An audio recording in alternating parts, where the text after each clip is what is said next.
anestesista é uma acadêmica de direito, foi a única que se inscreveu para defender a tese Descriminalização do aborto, a possibilidade de uma nova opção. Ela é acadêmica de direito da Universidade Federal de Santa Catarina.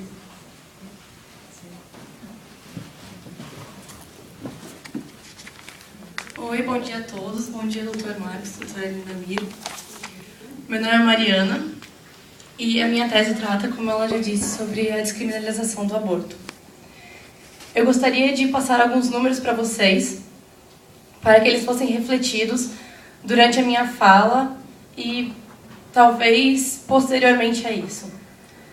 Atualmente são realizados no Brasil cerca de 1.056.573 abortos ao ano. E desse número resultam a morte de 180 a 360 mil mortes de mulheres ao ano no nosso país. Existem vários tipos de aborto e existe uma classificação de acordo com o motivo pelo qual eles foram realizados. O aborto espontâneo, que é o aborto natural e aleatório à vontade da mulher. O aborto necessário, que é proveniente ao risco comprovado à vida da gestante.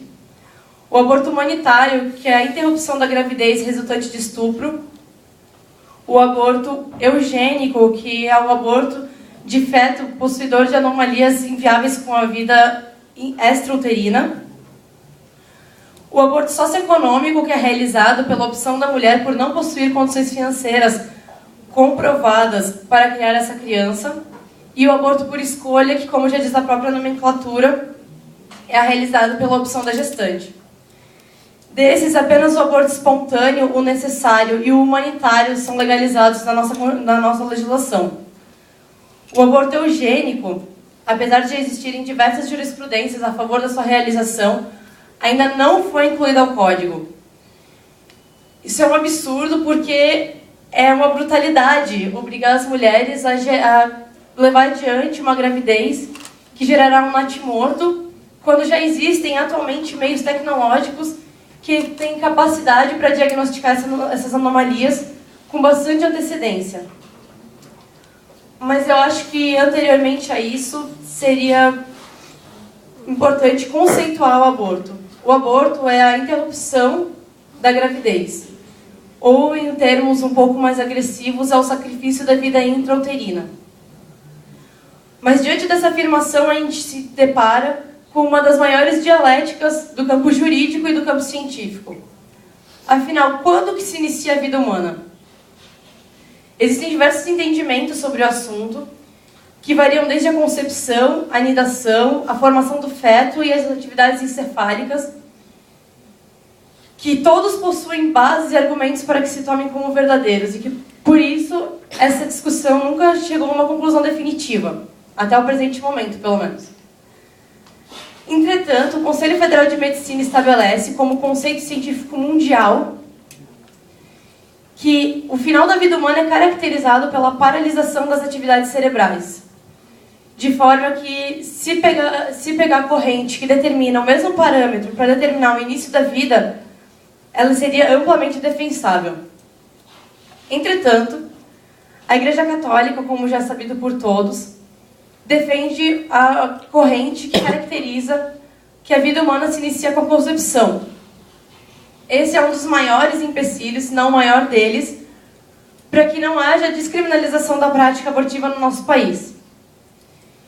Isso porque nosso país tem uma história que foi influenciada por essa religião muito forte, desde as missões, e que o que eu quero trazer para vocês, que essa criminalização, que existe essa grande discussão sobre a religião, na verdade, é especificamente a religião católica, porque essa é uma herança que a gente traz na nossa legislação, desde quando essa religião legislava juntamente com os governos do Estado. Essa tese não vem com o intuito de criar conflito com nenhuma ideologia religiosa, de forma nenhuma, e muito menos com ideologias individuais. O que eu venho defender é que está positivado no artigo 19 da Constituição Federal Brasileira que o Brasil é um Estado laico. E como Estado laico, ele não pode nem deve viver sobre as sombras e influências de uma única religião. Porque o aborto não diz respeito apenas à moral religiosa. diz respeito sobre a vida da mulher, a sua saúde, aos seus direitos, a vida que essa criança terá, e analisando mais friamente sobre um dos maiores problemas de saúde pública que o país enfrenta atualmente. Uma análise do Ministério da Saúde, baseada em pesquisas confiáveis sobre o assunto, demonstra que a ilegalidade do aborto não impede que ele seja realizado, mas impede que ele seja realizado com a segurança necessária, e ele exalta ainda mais as desigualdades sociais, que é um problema já manifesto no Brasil. Isso porque as mulheres que escolhem o caminho do aborto são obrigadas a recorrer aos caminhos clandestinos. Entretanto, as mulheres que possuem boas condições financeiras têm acesso a clínicas equipadas, com assessoramento médico necessário e higiênicas, que consequentemente são mais seguras. Enquanto isso, as mulheres que não têm condições de pagar por essas clínicas acabam por recorrer aos famosos açougues, que são clínicas abortivas sem nenhuma condição higiênica, sem nenhuma condição de equipamentos e muitas vezes sem profissionais adequados para a prática, ou acabam por recorrer aos métodos caseiros, que são os chás, os remédios, os ácidos, o manuseio do próprio útero com a introdução de objetos pontiagudos na vagina, ou a agressão física da barriga da gestante. Isso, obviamente, gera um número sem tamanho de complicações graves à vida dessas mulheres, como infecções, hemorragias, perfurações uterinas, esterilidade e, não raramente, a morte. Atualmente, são mostrados pelos números que o aborto é a 5ª maior causa de morte materna no país. Entretanto, as complicações relacionadas com o puerpério estão em 4º lugar.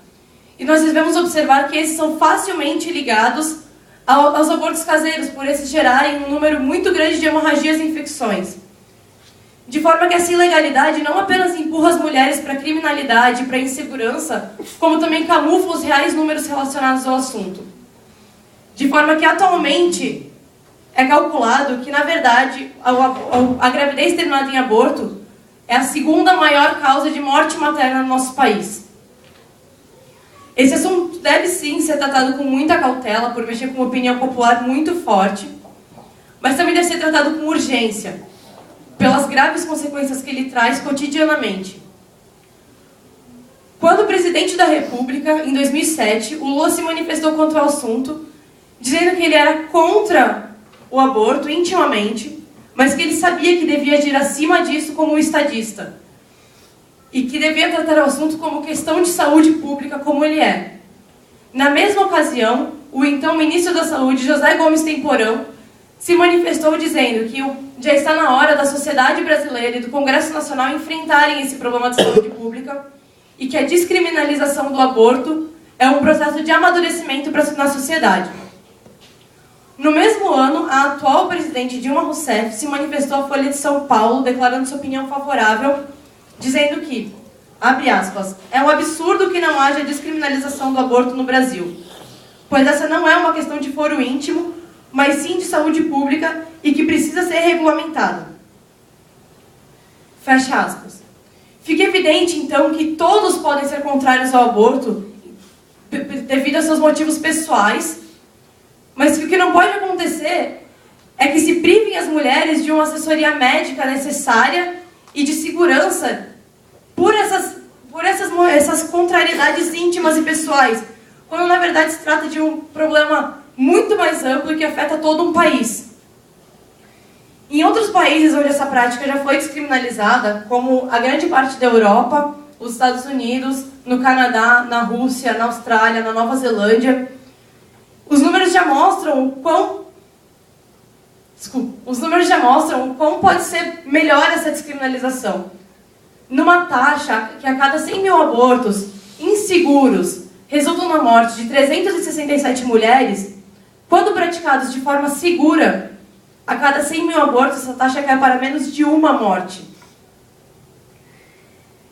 Já foi dito, mas eu acho que é importante relembrar que acontecem no Brasil mais de 1 milhão de abortos ao ano.